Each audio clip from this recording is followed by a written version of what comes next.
Bienvenue à vous, amis joueurs et amis joueuses, bienvenue dans nos petits papotages. Vous le savez, on aime voir ce qu'il y a derrière les boîtes, les petites histoires qui font les grandes histoires de nos boîtes de jeux.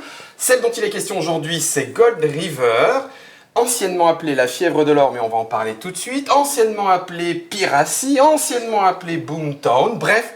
Les auteurs en sont messieurs Bruno et Bruno, dit Catala et Feduti. Mais bonjour messieurs. Bonjour. Bienvenue à vous, qui de la plaine et qui de la montagne, puisque ceux qui connaissent un petit peu le monde du jeu savent que ce sont un petit peu vos surnoms de l'époque. Ça s'utilise encore, Bruno? Bah, plus trop, parce que maintenant je suis devenu un peu Bruno des villes, moi. Bruno des champs. Bruno des montagnes, non, ça marche. Ça marche toujours. Ça marche tout ça. Toujours, pardon, et c'est Serge Laget qui nous avait dénommé comme ça. Ouais. Salutations à toi, Serge en passant. Ouais. C'est un jeu d'une gamme. Cette gamme s'appelle Coffee Break. On le voit un petit peu là, on le voit un petit peu là. Et c'est une nouvelle gamme 2020 chez les Lumberjacks. C'est donc monsieur Antoine. Salutations Antoine. Salutations Guillaume. Et je viens de me rendre compte que j'ai oublié le maillot. Parce que tu m'en as... Ça va, il est bien quand même. Ouais, mais bon, tu m'en avais amené un. J'en aurais bien mis le Games important. Carver. J'aime bien la péter. Bon, bref, c'est pas grave. Et c'est Jonathan Auconte qui l'illustre. Salutations Jonathan. Salut. Bienvenue à toi. Merci. Qui n'est pas un nouveau venu dans l'illustration monde du jeu. Hein. On a parlé de Galerapagos, Mad Trip, etc. Ouais. Première question, tu l'as recruté Parce qu'il a du talent. D'accord.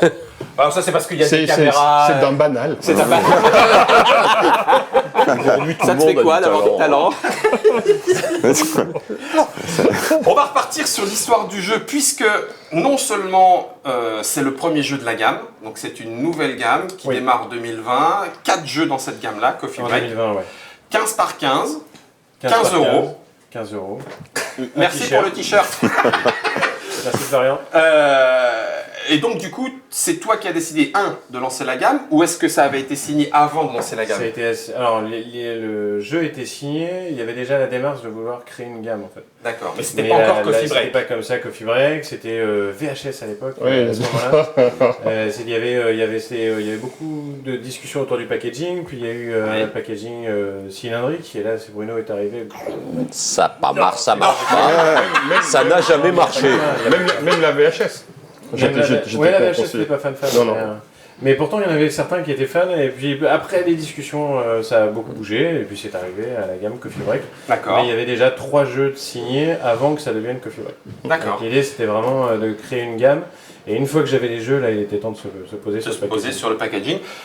C'est un packaging avec ouverture, présentoir, avec un petit aimant, mais ça c'est plutôt ce que disaient Bruno et Bruno, le côté boutique, c'est-à-dire ça permet d'expliciter le jeu rapidement. Complètement, ouais. La seule raison, en fait, c'est que sur les petits jeux, Ouais. tu as toujours une petite surface pour expliquer le jeu à l'arrière, et les 90% du temps, c'est très mal expliqué, ou alors, de toute façon, ils n'ont pas de choix parce que c'est petit. Il y a petit, Et ouais. l'idée, c'était de doubler la surface. D'accord. Et là, tu doubles cette surface-là Clairement, avec cette exactement. ouverture. Et ça permet, du coup, de laisser s'exprimer avec une illustration, on va dire pleine page, entre oui. guillemets, où Ouais. rien, il n'y a pas de titre, il n'y a C'est pas ça, de exactement. logo, et tu as la totale pour pouvoir... On voit bien le Avec dessin, Gardis, quoi. Ouais. Ouais. En fait. Depuis le Et à départ, on côté fait de ça ça, avec tous les jeux. C'est une boîte fourreau. Ouais. Boîte fourreau qui permet d'aller découvrir. Je le remontre quand même parce que malgré tout, c'est sobre. Enfin, je sais pas si c'est le mot, mais moi, sobre, élégant, d'accord, oui, t'as raison, c'est encore plus positif, autant pour moi.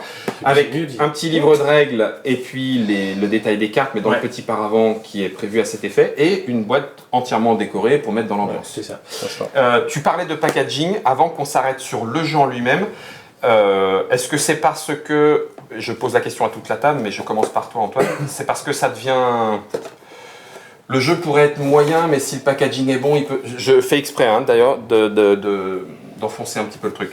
Le jeu pourrait être moyen, mais si le packaging est cool, ça va j'ai mal rangé, pardon. C'est pas grave. Ça va être, ça peut se vendre. Est-ce que c'est économique en disant il faut un packaging qui claque parce que sinon on s'y arrêtera même pas parmi tous les jeux? Non. En D'accord. fait, non, la raison pour laquelle d'ailleurs j'avais les jeux avant le packaging, c'est Oui, que le gameplay est d'accord. quelque chose d'essentiel. Enfin, si t'as pas de gameplay, tu peux avoir un beau packaging, tu vends un objet, oui, mais tu vends essentiellement un jeu. Quand même. Enfin, voilà. Le jeu durera pas si jamais il n'y a pas le Ah bah bon non, jeu non, derrière. non, et puis je pense qu'aujourd'hui, le jeu, vu le marché, le jeu se ferait tacler avant même, même si le packaging était beau. Était bon. De D'accord. toute façon, avant Ouais. même qu'il ne marche pas, il vivrait même pas. Quoi. Il vivrait même pas. Deuxième question, là pour le coup par rapport à Bruno et Bruno, est-ce que c'est une façon aussi, et ce n'est absolument pas anormal, de lancer la gamme en disant ben voilà, c'est quand même un jeu qui a fait ses preuves, on va le voir tout de suite parce qu'il a connu plusieurs éditions, avec des grands noms. Dans le jeu, je suis désolé messieurs, votre ego du style en souffrir, vous êtes des grands noms, histoire de supporter la gamme. Alors c'est une des raisons, mais aussi il y a la dynamique de gamme. En fait, on a construit la gamme aussi, on avait déjà 3 jeux au départ, le 4e est arrivé un peu après, et on a choisi l'ordre de sortie une fois qu'on avait les 4. D'accord. Et l'idée c'était c'est celui qui est je dirais pas le plus passe-partout parce que c'est pas obligatoirement une qualité, mais en soi. Mais c'est quand même le jeu qui est quand même le plus grand public de tous, parce que les autres ont une spécificité chacun. D'accord. Mais celui-ci, c'est celui qui peut vraiment, toucher la base la plus large. La masse la plus large, et D'accord. puis surtout que ça annonce la couleur de la meilleure des manières pour le reste, de la gamme. Ouais. Moi, j'en ai vu un autre qui m'avait l'air d'être très grand public aussi. Monster Café que tu avais tout à l'heure. Oui, mais il est. En fait, c'est pas le fait qu'il n'est pas grand public. En fait, ils sont tous orientés pour le même type de public. C'est juste qu'il y a même la thématique qui va jouer, il y a tout ça. D'accord. Enfin, Monster Café, la thématique est un peu plus... Oui, la thématique est un peu plus particulière. Bruno, le jeu a son histoire. Quand un jeu a une histoire comme ça et qu'un éditeur vient chercher ce jeu existant, donc ça veut dire qu'a priori les droits sont disponibles d'une part, mais ça veut dire qu'il va revivre potentiellement une vie. Est-ce que c'est... à la fois une chance, mais à la fois un risque. Enfin, comment est-ce que vous agissez par rapport à ça? Est-ce que vous dites, oui, vas-y, fais-le, de toute façon, ça ne peut être que positif? Ou est-ce que, parce que je sais que toi, Bruno, tu y fais... Enfin, je dis pas que Bruno, tu le fais pas, mais je connais moins ta réponse par rapport à ça. Tu fais attention en disant, non, c'est pas pour autant que je n'ai envie de, entre guillemets, peut-être sacrifier trop vite le jeu pour peut-être rien, entre guillemets. C'est-à-dire que moi, je pense que c'est d'abord, premièrement, toujours flatteur qu'on vienne te dire, on a envie de reprendre tel jeu qui se fait plus depuis un moment, tout ça. Donc, c'est cool parce que ça veut dire qu'il y a des gens chez qui il a laissé une trace suffisante. Et je crois savoir que d'ailleurs que toi c'était une histoire personnelle par rapport à ça. Pour moi c'était vraiment une trace parce que j'avais joué qu'une soirée, j'avais fait 3 parties je crois. Et c'est vrai que quand j'étais étudiant j'ai fait énormément de soirées jeux. Je vais pas te dire que je me souviens de toutes mes soirées jeux, mais quand j'ai vu que la Fièvre de l'Or était disponible, ça avait au moins une soirée qui avait été mémorable, où on avait vraiment trippé. Et donc je suis parti à la chasse d'un exemplaire de 4. Et après, il ne s'agit pas de refaire le jeu pour refaire le jeu. Ce que je veux dire par là, c'est que on a vieilli, progressé, je ne sais pas comment il faut le dire, on a évolué, le monde du jeu a évolué, et ce qu'on a fait exactement il y a 15 ans peut parfois ressortir en l'état. Moi, je pense que si tu refais un Citadel aujourd'hui, Citadel, ça reste Citadel, même si tu rechanges un peu des choses. Il faudra changer des petites choses pour que ça aille plus vite. Mais pour que ça aille plus vite. Mais là, c'est quand... Et d'ailleurs, là, on a changé beaucoup pour que ça aille plus vite. Quand on est venu nous chercher là-dessus, ça faisait partie des choses, on a dit oui, mais on veut retoucher certains éléments parce que... D'accord. Et après, on a travaillé ensemble là-dessus. Quoi. Ouais. Ça, mais en général, c'est comme ça se passe, parce qu'en général, l'éditeur arrive aussi avec on veut retravailler, on veut changer un petit peu. C'est rare que l'éditeur te dise ah ouais, moi je veux ressortir le jeu exactement comme il était il y a 20 ans. D'un point de vue, c'est vrai d'un point de vue matériel, mais pas d'un point de vue des règles. Oui, pas forcément. Ça dépend des éditeurs. Enfin, moi je peux te donner l'exemple de Cléopâtre. Par exemple, Cléopâtre, si on n'avait pas dit oui, on veut bien, mais on le fait autrement, et il nous aurait dit on le sort exactement comme il est. Alors c'est marrant parce qu'avec le même éditeur, on est en train de parler d'un autre jeu, et là ils veulent des petits changements. Mais peut-être parce que justement ils ont l'expérience du premier. Peut-être. Juste pour retracer un petit peu l'histoire. Donc ça, c'est la première édition. Ouais. Ces deux-là sont sont parus en même temps. Alors c'est ce que j'allais. Il y a quelques semaines d'écart. Je me suis planté en fait. J'ai cru que c'était l'une puis l'autre. En fait, non, c'est juste que c'est en même temps. Version française, version américaine. C'est juste qu'à l'époque, ce qui se fait de plus en plus rarement aujourd'hui, ne serait-ce parce que les éditeurs sont pas très chauds. À l'époque, il arrivait assez souvent qu'on signe pour un marché précis, une langue ou un pays. D'accord, donc c'était signé Asmodée pour la France, et c'était signé Face-to-Face Game pour le reste du monde, parce que dedans il y a les règles d'emploi de langue. Ah oui, English, Deutsch, espagnol, coréen. Sachant qu'à l'époque, si on parle en 2004, Asmodée ne distribuait pas à l'extérieur. Donc ça n'avait pas de sens de signer Monde avec quelqu'un qui bosse pas Monde. Asmoki Asmodée, d'accord. Pardon. Non, je ne connaissais pas. Donc ça, c'était... C'est un jeté, d'accord. Donc ça a été signé chez 2 personnes, ça sort à quelques jours d'intervalle. Quelques semaines. Et ça a quelle vie, si je peux me permettre, pour raconter un petit peu l'histoire? La version américaine n'a pas eu une vie extraordinaire parce qu'en fait, l'éditeur n'a pas tenu très longtemps. Ouais. L'éditeur a coulé assez vite. D'accord. Pour des Vous ne raisons. voyez pas une raison de cause à effet. Hein. Non, entre autres pour des raisons personnelles, il y en a un qui était malade, enfin voilà, il y a eu des histoires et finalement l'éditeur n'a pas fait long feu. Ah, pas tenu. Donc, Ok.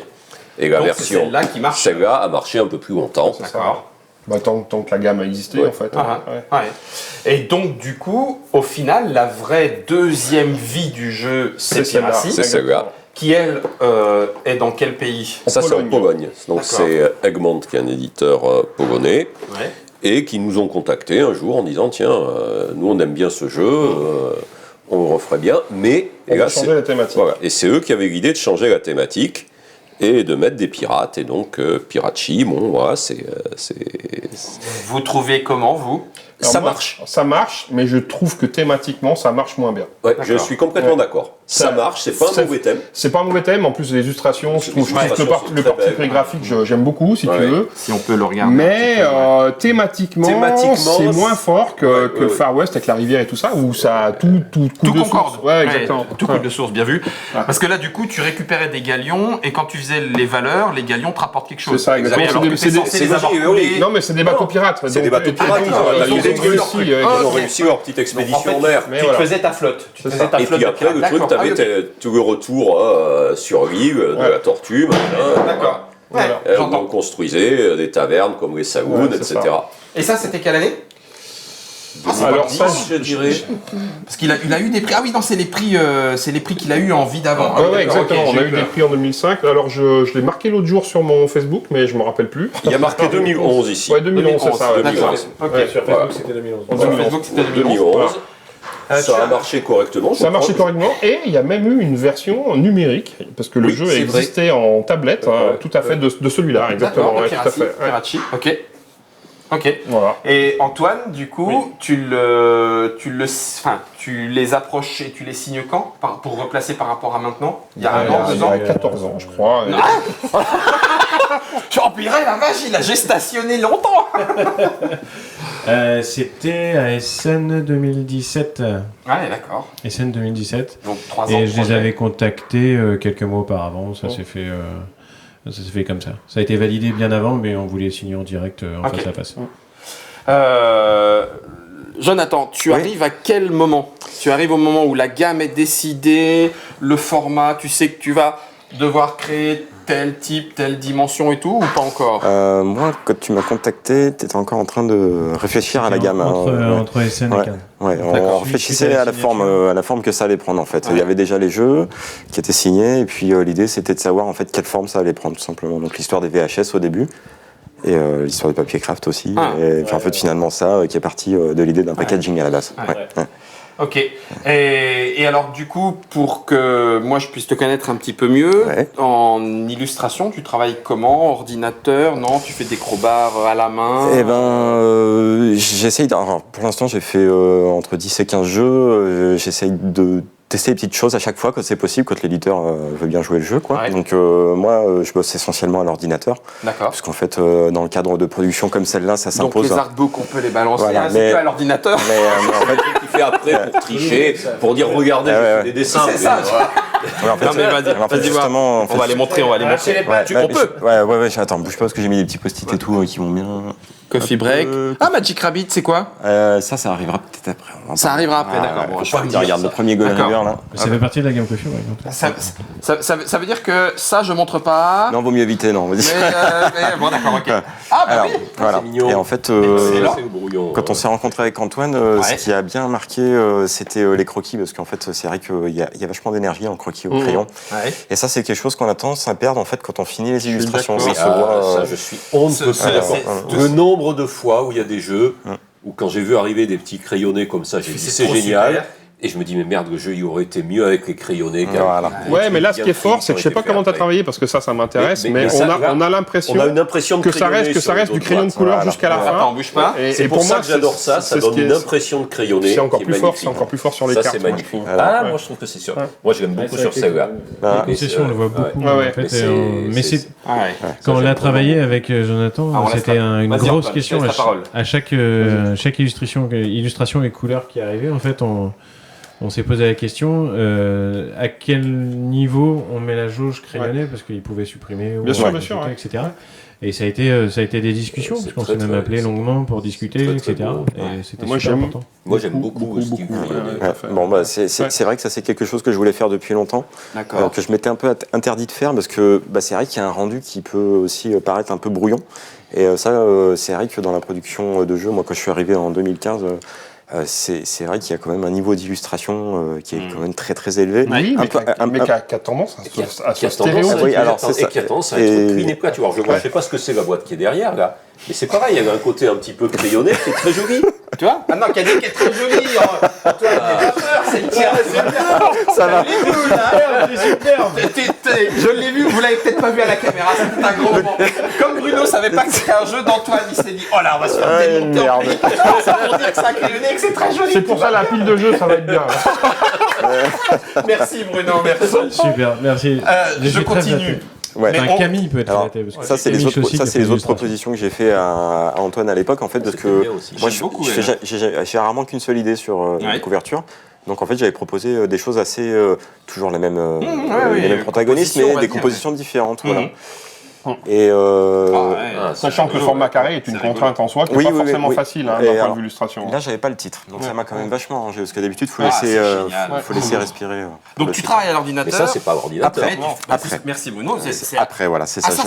Ouais, j'arrive après, parce qu'en fait, j'ai tout essayé en fait de faire tout à l'ordinateur.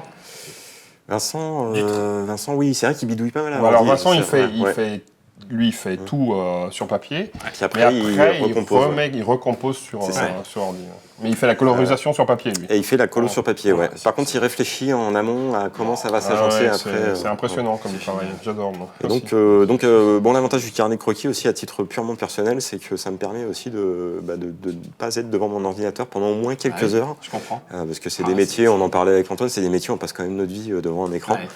Tu sais ce que je trouve le plus fort, là, en dehors du talent, etc., c'est que là, en fait, j'imagine que chaque page, tu démarres, et puis tu as l'impression que tout a été... Enfin, là, regarde ça après, tu as l'impression que tout a déjà été construit. Oui, c'est comme si c'était... Ça coule. Allez, regarde. Oh, je fais ça. C'est un métier. Non, mais c'est l'impression que ça donne. Et je trouve ça fort. C'est la magie de la composition, en fait. De remplir l'espace. C'est super chouette. Ouais. Je comprends qu'il faille aussi un peu côté couleur, côté etc. Mais il y a un côté. Oui, on en a parlé de l'idée même d'avoir un jeu comme ça. Alors qu'un jeu comme ça en crayonné, et je vais être très honnête, on en a parlé plusieurs fois avec Jonathan. Je sais qu'un jour ça arrivera, mais un jour on fera un jeu qui est en crayonné. J'en ai parlé en fait. J'en ai parlé plusieurs fois, et plusieurs fois je me suis dit, mais j'aime ça. On a réussi à le faire. De la couleur, quoi. On a fait dans. Je dis le nombre de fois où quand on bosse avec un éditeur, il m'envoie les premiers crayonnés pour un jeu, je dis c'est génial. Et après, je reçois les illustrations finales qui sont des trucs bien avec des super aplats de couleurs. C'est un petit plaisir personnel. Je te dis, c'est dommage. J'essaie toujours de glisser un petit truc. Moi, je suis déçu qu'on ait mis le casson à fleurs. Merci Bruno. Antoine, comment se fait-il qu'après avoir un petit peu justement osé tout ça, tu ne nous aies pas mis un cul poilu sur le Moonshine et il y avait le choix. Il faut faire un choix. C'était tellement Il faut faire un choix. Oui, mais ça passait pas aux États-Unis.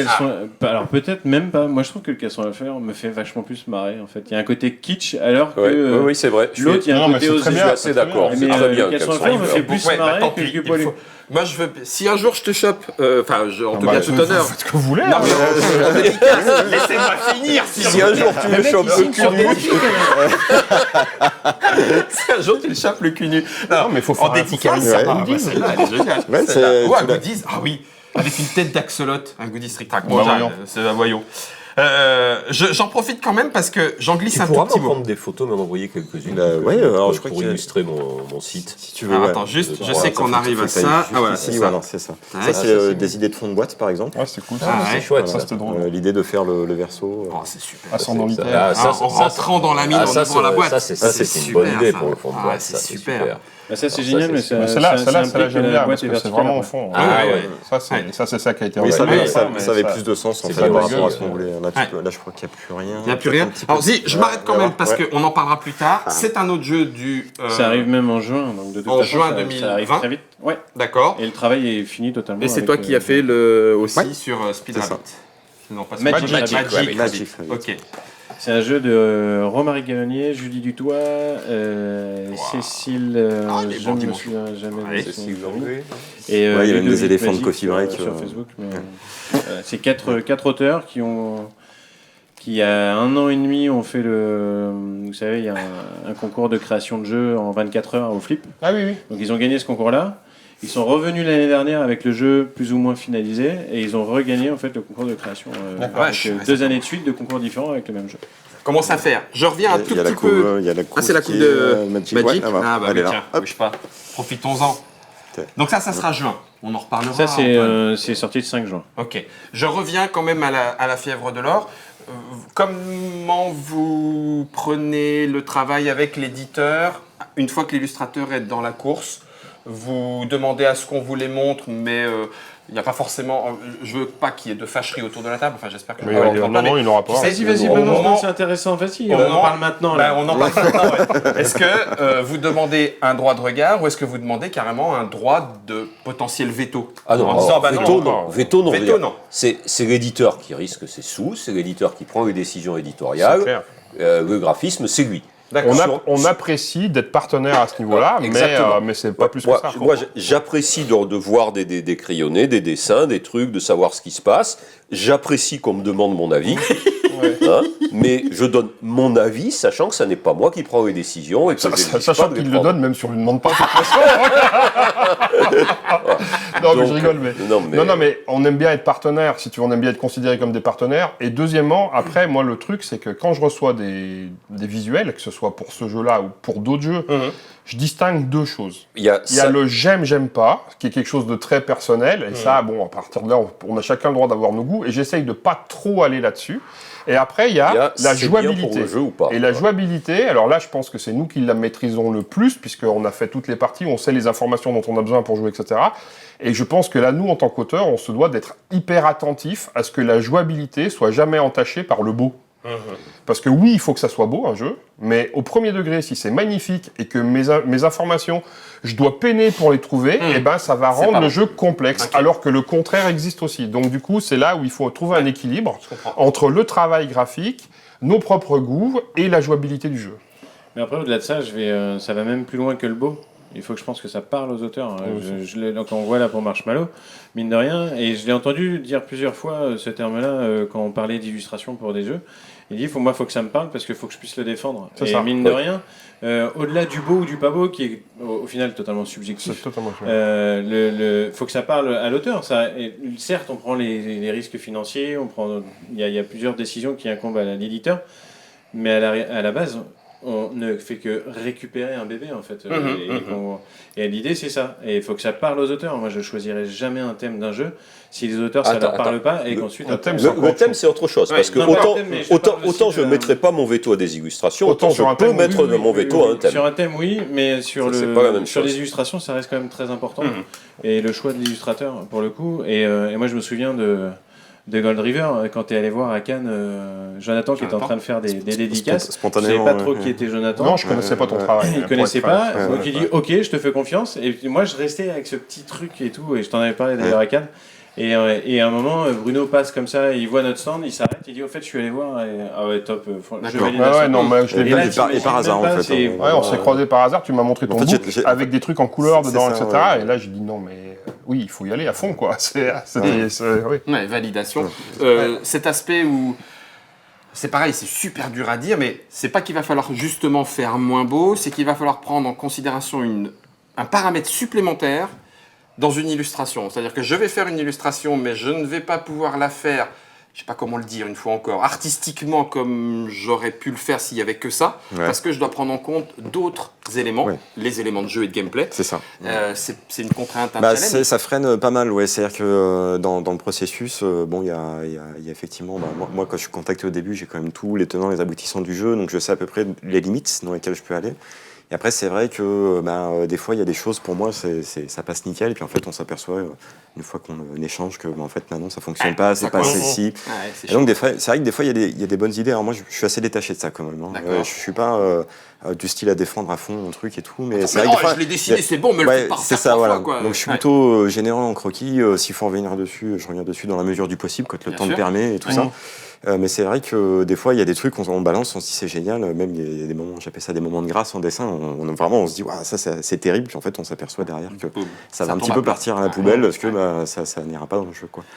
Mais là, c'est autre chose. Je reprends la boîte, Bruno. Bien sûr, je vais la remontrer une petite fois. On a un petit papotage, un jeu avec une histoire particulière, on l'a vu, de la part des auteurs. Un jeu qui, du coup, vous aura accompagné pendant un bon moment en tant qu'auteur, justement, parce que ça fait 15 ans que le jeu, finalement, vit et vous suit. Je suis en train de demander, c'est quoi le premier truc qu'on avait fait ensemble? C'est le collier de la reine. Exact. Ouais. Le premier jeu qu'on a fait tous les deux, c'est le collier de la reine. Il est toujours pas revenu en français. Je veux pas dire, il est toujours pas revenu en français. Vous aviez bien aimé la dernière version, tu sais, les dessins un petit peu piqués. Je pense que les dessins auraient pu fonctionner, mais la maquette n'allait pas avec. C'est terrible, en fait. La maquette ne va pas avec les dessins. Et là, quand on parle de rendre le jeu difficilement jouable, on est en plein dedans. On est en plein dedans. Parce que alors, c'est pareil, on a un nouveau format sur Trick Track, une envie subite. Et bien, le collier de la reine, ça fait partie de ces envies subites. Tu sais, t'as envie de le ressortir en disant, mais pourquoi il n'existe plus celui-là que quand on en parle, pardon. Et d'autant que la nouvelle version, par contre, on avait sérieusement amélioré le jeu du point de vue des mécanismes et des cartes. C'est vrai. Punaise. Je veux rejouer. Pour l'instant, c'est l'heure de Gold River. C'est celui qui ouvre la gamme du Coffee Break chez les Lumberjacks. Merci beaucoup, Antoine, d'être venu nous confier cette petite histoire. Et puis, finalement, le trio créatif, 2 auteurs, Bruno Catala, Bruno Feduti. Merci beaucoup. De rien. Je fais un petit clin d'œil à Bruno. Ça faisait longtemps qu'on s'était Ça faisait longtemps. Plateau de Trick Track, ça fait plaisir. Bruno, tu reviens quand tu veux. La semaine prochaine. Non, allez, vas-y, viens. Je rigole. Demain matin. Demain matin. Et puis ceux qui le verront en différé se diront qu'il y a autre vidéo. Ben oui, il y a d'autres vidéos et on en rediscutera. Merci beaucoup, Jonathan, aussi, d'être venu nous apporter un peu les croquis et puis l'histoire des dessins de Gold River. Ça coûte 15 €. C'est du 15 par 15. Ça ne dure pas 15 minutes, mais 35, 2 à 5 Tu l'as déjà fait un certain nombre de fois. Ils doivent commencer à se casser. Le 15 par 15 par 15. Et ben voilà, nous on a fait du Gold River. Il y a d'autres choses dans les Coffee Break avec les Lumberjacks, mais ça c'est sur Trick Track. Attention, on remercie Florian pour la réalisation. Merci à tous nos invités, à vous d'avoir été là en live ou en différé. Maintenant, générique.